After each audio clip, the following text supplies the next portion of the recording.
Kamusta pong muli mga katambay? Nagbabalik pong muli ang inyong katambay, si Kamanong po, dito po sa ating maliit na programa, maliit na channel, Tambayang Makabayan. Ito po, nakakalungkot lang po mga katambay itong kukomentuhan natin sa balita. Painggan po muna natin at saka natin komentuhan mga katambay. Klaruhin ko, General Acop, sir, hindi po ikaw ang pinatamaan ko noon. You were never sip-sip to the Duterte administration.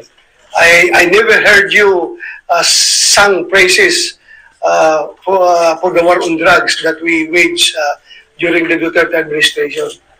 Kaya nagtataka lang po ako bakit ka nagre-react. Hindi po ikaw ang pinatamaan ko doon, sir. Yung iba po, hindi po ikaw. Kaya po, I'm very sorry kung you reacted that way. Hindi po ikaw ang pinatamaan ko. I have high respect to General Acop, to Congressman Acop. Isa yan sa mga PMAR na naging politiko na hinahangaan ko. Dalawa yan sila ni Senator Lacson, aking iniidolo ng mga PMAR turned legislator. Kaya po, sorry kung nahagip ka doon sa sinabi ko. I did not intend to mean it ikaw yun. Meron lang ibang kasamahan mo dyan na, let's face it, totoo naman talaga, na kung sing ng praises towards Duterte and war on drugs before, ay ngayon kung makatira sa war on drugs, wagas. Yun lang po. I'm just being frank. Pero hindi po ikaw yun, sir. I never heard you sing praises towards the war on drugs. I never observed you to be sip-sip during the Duterte administration. Wala pa ako nakita, sir, dahil magaling ka. Yung ginagawa mo, alam mo yung ginagawa mo. Pero sorry lang po, nagtataka lang ako bakit ikaw ay nagre-react. Hindi po ikaw kasama doon sa aking pinapatamaan. Nakakalungkot lang po mga tambay, no? Isang senador, general, na paano tayo makakuha na isang paninindigan dito at sinasabing makabayan at nagtatrabaho po para sa mga Pilipino. Si General Bato, si Senator Bato ay nakakabilib po ito. Kinabilibdan po ito ni Kamanong nung panahon po ng administrasyon ni Pangulong Duterte dahil nagtrabaho po ito ng maayos at tapat po at nakita naman po natin naging mapayapa po ang ating mga barangay nung time na yon ay PNP chief, di po ba? Si General Bato. Pero sa pagiging politiko po, medyo sa tingin, komento ni Kamanong, medyo malambot at mahina ang kanyang paninindigan at ang kanyang paglilingkod sa bayan. Yung sinasabing political will, di ba? Wala po sa kanya yung pagiging makabayan na katulad ni dating Pangulong Duterte na politiko na nakikita niya lahat ang mali, di ba? Dahil ito mismong konstitusyon na ito, itong dalawang sangay na ito, mismo ang dating Pangulong Duterte, ano sabi niya? Yang konstitusyon na yan, bulok, rotten, pinakabulok at rotten na konstitusyon, yung dalawang yan, yung Kongreso at Kamara, di ba? Tapos, iaangat mo bukod tangi si General Acop na hindi kasama at humihingi ka pa ng sorry. Mga tama At itong si General Acop, ang mga nag-iimbestiga, isa sa mga nag-iimbestiga para pabagsakin ng mga Duterte. Di mo ba? At gawan ng mga issue at buksan yung mga issue na hindi na dapat buksan at tapos na.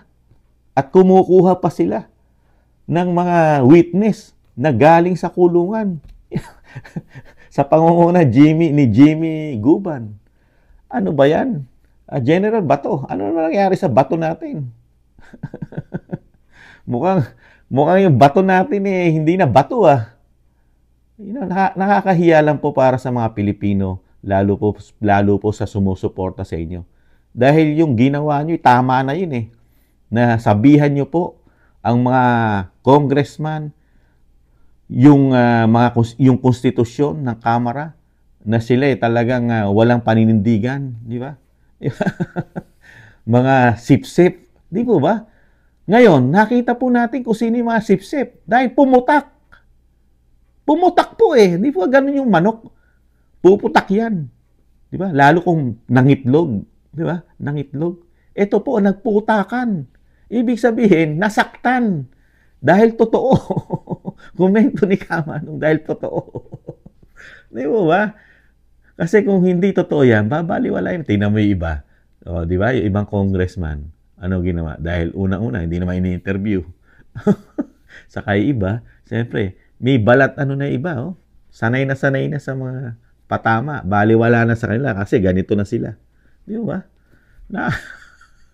General Bato. Ano aasahan ng mga Pilipino sa iyo ngayon?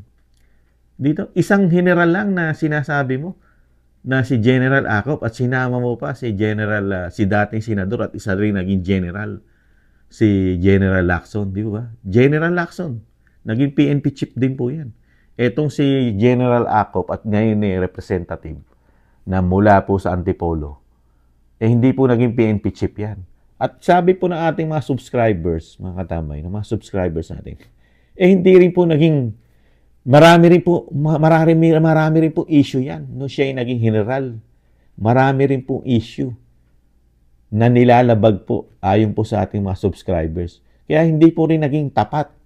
Sabi po ng ating mga subscribers na nakakilala po dito kay General Acop na hindi rin po ito naging tapat sa serbisyo dahil may mga kinasangkutan din po.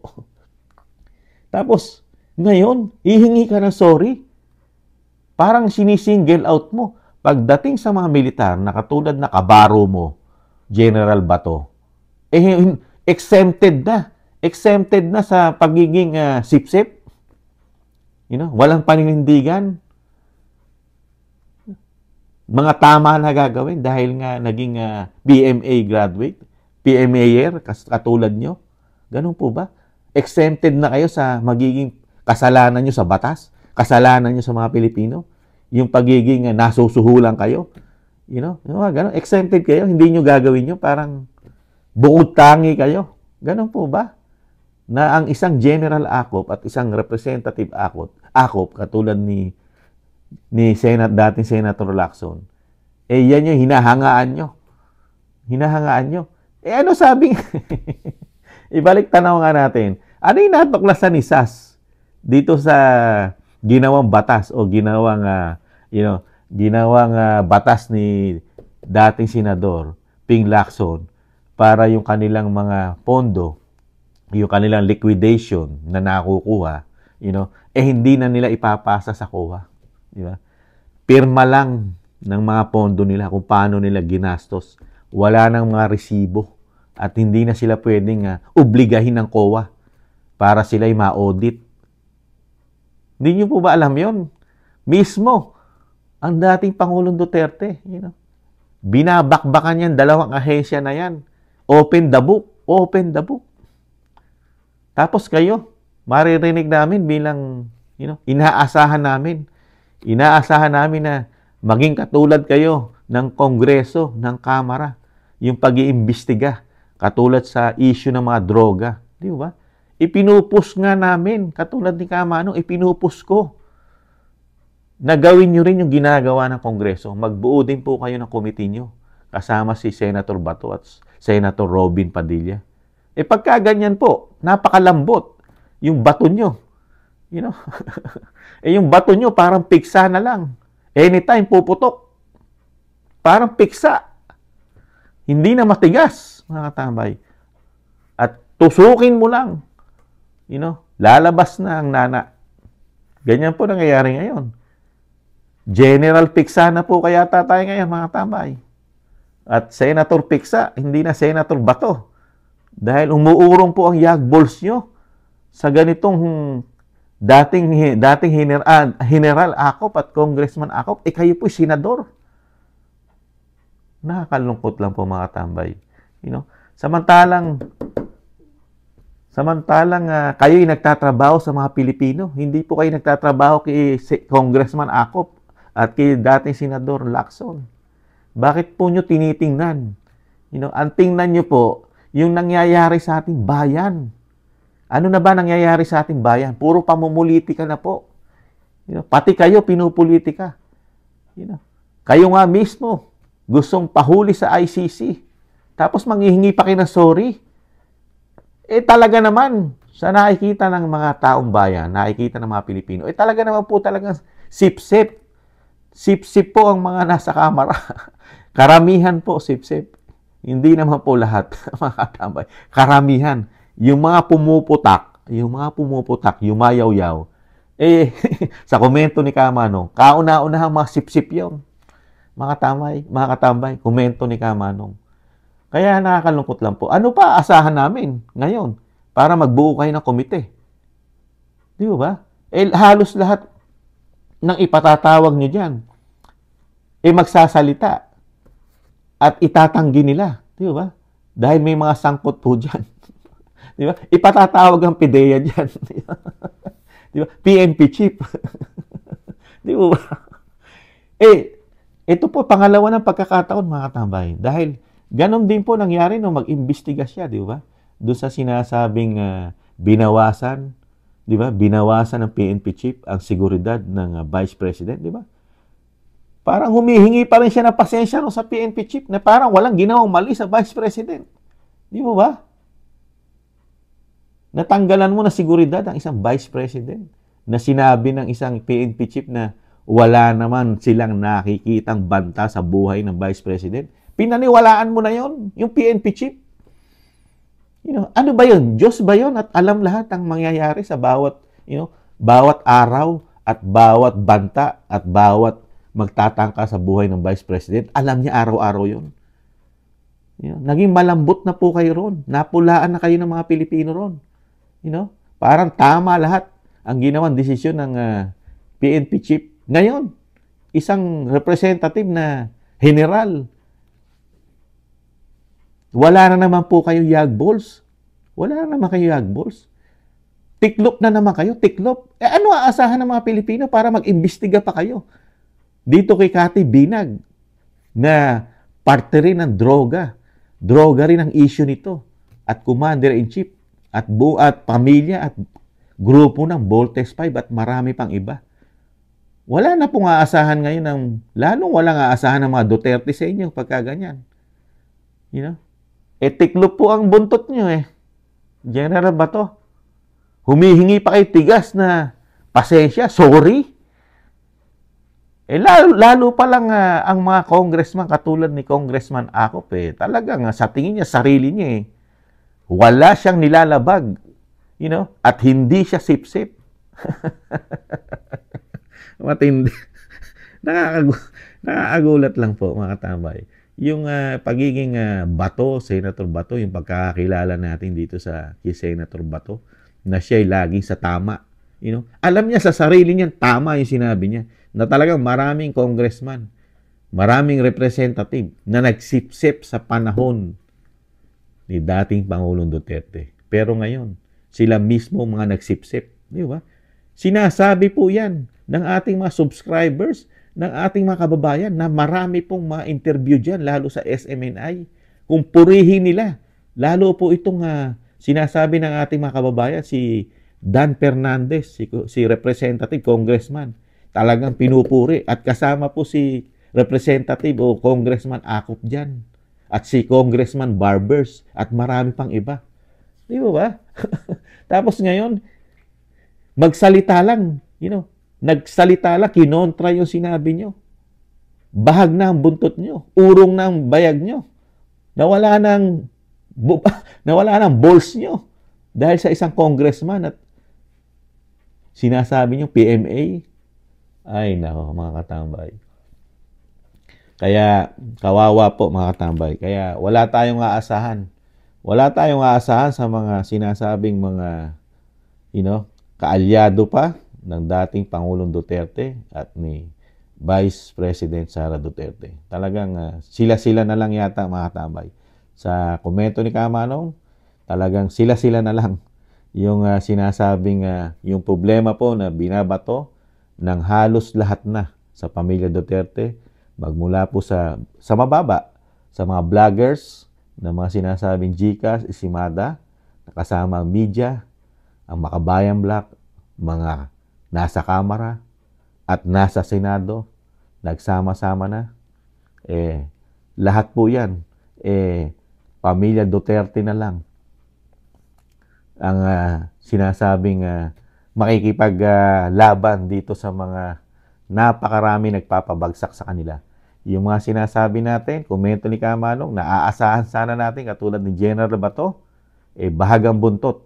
At hindi na parang bato siya ngayon. Komento ni Kamanong, para na po siyang piksa. Mga tambay, piksa. Pag nasaling mo, masakit. Aaray. At sasabihin, hindi totoo yan. Hindi totoo yan. Sir Akop, mataas ang respeto ko po sa inyo ni dati Senator Lacson. Hinahangaan ko po kayo. Ganon. Nakakatinang ulo mga katambay. Ano po sa tingin niyo mga katambay? Si General Bato ba ay maasahan pa natin sa tama? Parang hindi na po. Parang sumusunod na po yata siya sa Agos mga katambay. Sa komento ni Kamanong, mukhang si General Bato ay sumusunod na sa Agos, mga katambay. Sumusunod na po yata sa Kompas. Kung ano ang tugtog, yun po ang sayaw ni General Bato, mga katambay. Kaya po nananatili po bulag, pipe, at bingi rin po yata si Senator Bato. Wala po siya nakikita. Hindi niya po naririnig at nakikita ang mga pahayag ni Cathy Binag. Wala po. Tahimik. At wala rin po sa kanya. Hindi niya rin nakikita yung issue sa Commander-in-Chief. Dahil dito pa lang, isang congressman, bahag na ang kanyang buntot. Di lalo pa rin sa Commander-in-Chief. Di ba? Di ba? Ano masabi niyo mga tambay? Si Kamanong, babalik lang ang tiwala ni Kamanong kay General Bato. Kung gagawin niya yung ginagawa nila Congressman Acop, Fernandez, Barbers at marami pang iba, yung ginagawa nilang pagtutok, pagtuliksa, pagpapabagsak sa mga Duterte, sa pamilya Duterte, magawa lang ni Senator Bato yan, hahangaan siyang muli ni Kamanong mga tambay. At babalik ang tiwala sa kanya ng taong bayan na dapat kang magtrabaho sa amin, hindi sa mga kabaro mo, kapolitiko mo. Di ba? Muli po, si Katambay Manong, nalulungkot po para kay General Bato, mga katambay.